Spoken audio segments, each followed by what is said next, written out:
এখানে আমরা যতটুকু শুনেছি সন্ত্রাসী বাহিনী প্রায় 7 জন র্যাব সদস্যকে আটকে রেখেছে এবং সেখানে সেই ঘটনাস্থলে আসলে র্যাবের সদস্যরা ইতিমধ্যে হামলা চালাচ্ছেন।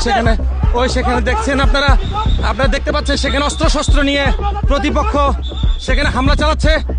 এরই মধ্যে দেখতে পাচ্ছেন আপনারা সেখানে আপনাদেরকে যদি একটু দেখানোর চেষ্টা করছি, সেখানে র্যাবের 6 থেকে 7 জন সদস্যকে সেখানে আটকে রেখেছে।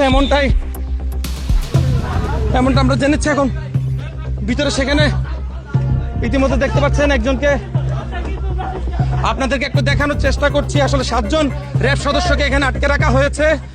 ঠিক এখান থেকে উদ্ধার করেছে পুলিশ এবং র্যাবের সদস্যরা এখানে ভিতর থেকে উদ্ধার করেছে। এখানেই আটকে রাখা হয়েছিল এবং পুরো এলাকা জুড়ে সন্ত্রাসীদের যে আগ্রাসন, সেই জায়গা থেকে যদি আপনাদেরকে একটু জানানোর চেষ্টা করি, আসলে এখানে র্যাবের সদস্যদের উপরে হামলা করা হয়েছিল। ঠিক যে জায়গাতে হামলা করা হয়েছে ঠিক সেই জায়গায় র্যাব সদস্যরা ইতিমধ্যে প্রবেশ করেছে। সেখান থেকে র্যাব সদস্যদেরকে উদ্ধার করেছে এবং যে সকল সন্ত্রাসীরা সেখানে ছিল সেই সন্ত্রাসী বাহিনীকে সেখান থেকে আটক করার উদ্দেশ্যে র্যাব এবং পুলিশ সদস্যরা সেখানে ইতিমধ্যে প্রবেশ করেছে।